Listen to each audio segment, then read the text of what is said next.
బలగం చిత్రంతో solid hit అందుకున్నాడు వేణు ఎల్దండి. త్వరలో తన తదుపరి చిత్రం ఎల్లమ్మపై ఆయన ప్రస్తుతం కసరత్తులు చేస్తున్నాడు.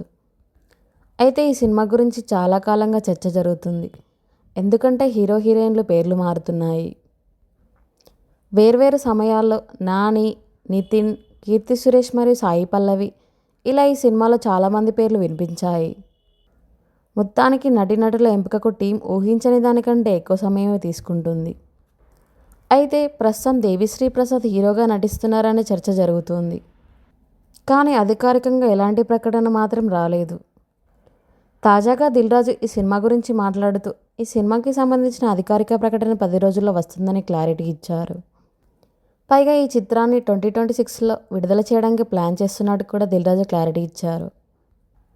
ఇంతకీ ఈ సినిమాలో దేవిశ్రీ ప్రసాద్ హీరోగా పరిచయం కాబోతున్నారో లేదో చూడాలి.